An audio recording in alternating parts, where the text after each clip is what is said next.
La FRCA, le Crédit Agricole et Groupama vous présentent Terre d'ici.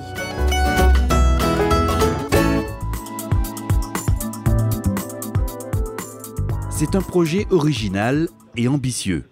Baptisé Gabir, il est porté par plusieurs partenaires dont la Chambre d'agriculture, le CIRAD ou bien encore la FRCA Réunion, la Fédération régionale des coopératives agricoles.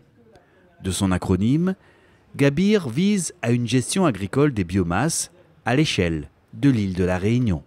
Donc l'objectif global du projet, c'est de mieux valoriser l'ensemble des biomasses qui sont produites sur le territoire donc de la Réunion, donc des biomasses à la fois agricoles, mais aussi des biomasses issues des collectivités, donc type biodéchets, déchets verts, mais aussi tout ce qui est biomasse issue du secteur agro-industriel et qui actuellement n'est pas valorisé.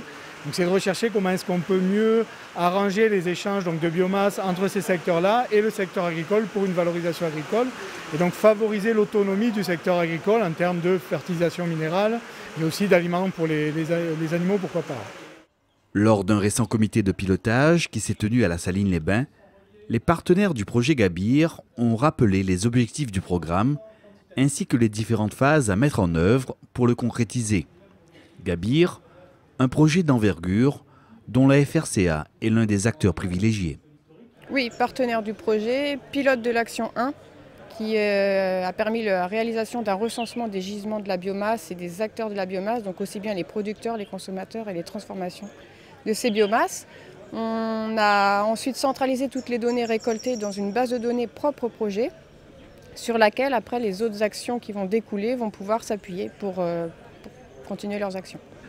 Cette première action, conduite par la FRCA, s'achève bientôt. Elle aura permis d'établir une liste des différentes sources de biomasse, qu'elles soient d'origine agricole, urbaine ou bien encore qu'elles proviennent du secteur agro-industriel. L'action 1 de la FRCA va se terminer dans 2 mois, elle aura duré 1 an, donc c'est l'action 2 après qui est pilotée par la Chambre d'agriculture, un autre gros partenaire du projet qui va prendre le relais avec ces données-là. Dans la deuxième phase d'action qui se prépare, la Chambre d'agriculture aura en effet comme mission de caractériser entre autres ces différentes biomasses. L'idée, c'est vraiment de savoir quelles sont les caractéristiques vraiment de chaque biomasse, type de biomasse, et après de voir quel serait son usage le plus adéquat en agriculture. Est-ce que ça va être une litière en tant que litière pour les élevages? Est-ce que ça va être un retour au champ ou un apport au champ, etc., pour fertiliser la culture, ou bien pour l'amender, pour améliorer les qualités du sol? Voilà, c'est ça l'idée du projet. L'un des enjeux de cette deuxième action sera aussi d'identifier les ressources, mais aussi les besoins de ces biomasses. Donc on va mettre en regard tout ce qui est production de ces biomasses et besoin de ces biomasses. Donc les élevages ont des besoins. Par exemple, pour les litières, ils ont des besoins en alimentation.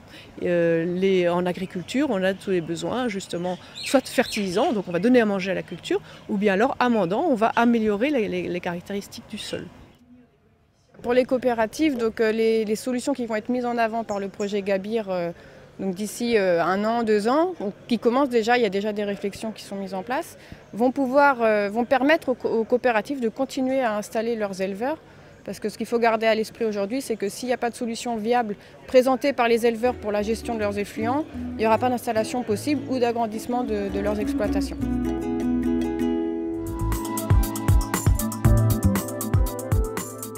Jeune agriculteur, Philippe Morel s'est installé voici 7 ans comme éleveur avec un quota de 32 truies de la CPPR, la coopérative des producteurs de porc de la Réunion.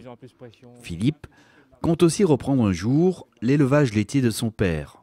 Seul souci, disposer suffisamment de surface pour épandre ses différents lisiers. Disons que pour l'instant, au niveau du problème, on n'a pas vraiment de problème d'épandage par rapport à j'ai suffisamment de parcelles pour l'exploitation que j'ai. Mais c'est vrai que si je veux augmenter un peu le cheptel ou voilà, pour être un peu plus confortable, par exemple pour embaucher un salarié, pour me dégager du temps et tout ça, mais disons que je ne pourrais pas parce que finalement il faudra que je trouve des surfaces qui sont soit très éloignées et c'est pas évident. C'est pour mieux comprendre la situation des acteurs de terrain, agriculteurs et éleveurs, que ces chercheurs du CIRAD sont ce matin-là dans cette exploitation laitière des Hauts-de-Saint-Joseph. Une rencontre directe avec ces éleveurs qui s'inscrit dans le cadre du projet Gabir, un programme ambitieux qui vise à la gestion agricole des biomasses à l'échelle de l'île de la Réunion. L'idée, c'est vraiment d'arriver à faire un diagnostic dans un premier temps global sur l'ensemble des acteurs qui rentrent dans ce jeu de la gestion de la biomasse agricole ou valorisable en agriculture, et après de cerner sur quelques cas très précis, donc où il y a des problématiques très locales, et de regarder comment, en discussion avec l'ensemble des acteurs, donc que ce soit les agriculteurs, mais aussi la société civile et les politiques, voir comment est-ce qu'on peut essayer de trouver des arrangements pour la valorisation dans ces territoires-là. À la fois mieux organiser entre les différentes exploitations la biomasse agricole, donc effluents, paille de canne, résidus de culture, mais aussi de voir comment les autres secteurs, agro-industriels par exemple, comment est-ce qu'on peut aller chercher ces biomasses dans les autres secteurs et les valoriser en agriculture sous forme de litière, d'alimentation animale ou de fertilisation organique. Dans un premier temps, et compte tenu de son potentiel agricole, Saint-Joseph sera la commune pilote pour le démarrage du projet Gabir. Par exemple, sur Saint-Joseph, on va étudier qui produit des biomasses, quelles sont les caractéristiques de ces biomasses et comment les divers acteurs de Saint-Joseph échangent ou transfèrent ces biomasses d'un acteur à l'autre. Voilà. Oui, dans beaucoup de cas, la valorisation de la matière organique n'est pas réfléchie au bout. Donc on pourrait réfléchir aussi, dans certains cas, à un produit plus travaillé, mieux fini et plus valorisable par la plante. Et aussi, ces effluents peuvent aussi être réutilisés, ces sous-produits peuvent être réutilisés avec les animaux, comme paillage, par exemple.